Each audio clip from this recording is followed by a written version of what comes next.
भारत के इतिहास में कई महान सम्राट हुए, लेकिन उनमें से एक नाम ऐसा है जिसने न केवल संपूर्ण भारत को एक सूत्र में बांधा, बल्कि विदेशी आक्रांताओं को भी भारत से बाहर खदेड़ दिया।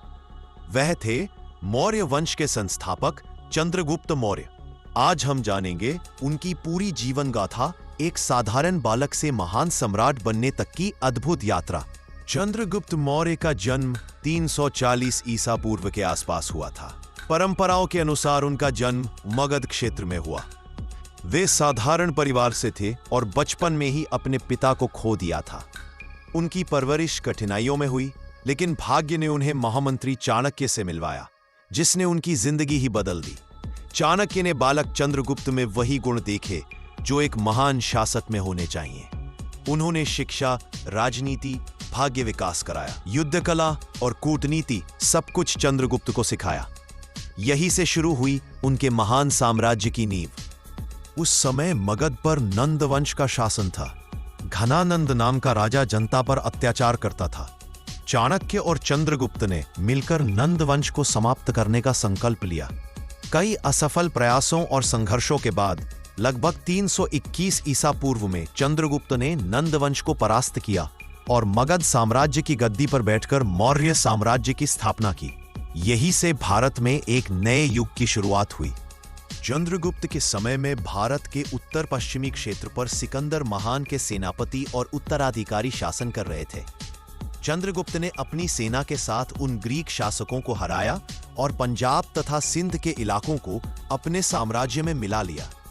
इतना ही नहीं, उन्होंने यूनानी शासक सेल्यूकस निकेतर को भी युद्ध में परास्त किया। अंततः एक संधि हुई जिसमें सेल्यूकस ने अपनी पुत्री का विवाह चंद्रगुप्त से कराया और अफगानिस्तान तक के क्षेत्र चंद्रगुप्त के अधीन आ गए।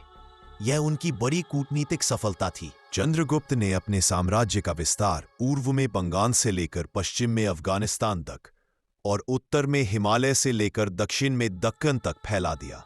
इतिहासकारों के अनुसार चंद्रगुप्त का साम्राज्य इतना विशाल था कि इसे भारत का पहला अखिल भारतीय साम्राज्य कहा जा सकता है। उनकी राजधानी पाटलिपुत्र, आज का पटना, प्रशासन और संस्कृति का केंद्र बन गया। चंद्रगुप्त मौर्य के शासन का सबसे बड़ा आधार था उनकी सुदृढ़ प्रशासनिक व्यवस्था।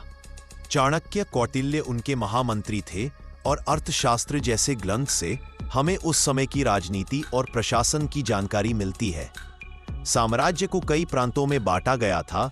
हर प्रांत का शासन गवर्नर के हाथों में होता था। न्याय व्यवस्था कड़ी थी और सेना अत्यंत मजबूत। किसानों, व्यापारियों और साधारण जनता को सुरक्षा प्रदान की जाती थी। चंद्रगुप्त केवल एक योद्धा ही नहीं, बल्कि धार्मिक दृष्टि से भी गहन विचारक थे। जीवन के अंतिम वर्षों में उन्होंने जैन धर्म को अपनाया। उन्होंने गद्दी अपने पुत्र बिंदुसार को सौंप दी और स्वयं दक्षिण भारत, कर्नाटक के श्रवणबेलगोला चले गए। वहीं उन्होंने कठोर तपस्या की और सन्यासी जीवन जीते हुए 297 ईसा पूर्व में अपने प्राण त्याग दिए। चंद्रगुप्त मौर्य केवल एक राजा नहीं थे, वे भारतीय एकता के प्रथम शिल्पकार थे। उन्होंने विदेशी आक्रमणकारियों को हराया, भारत को एक किया और एक ऐसी व्यवस्था दी जिस पर आने वाली पीढ़ियों ने अपने साम्राज्य खड़े किए। उनके बाद उनके वंशज बिंदुसार और फिर सम्राट अशोक ने भारत को और भी महान बनाया। आज भी चंद्रगुप्त मौर्य का नाम इतिहास में अमर है।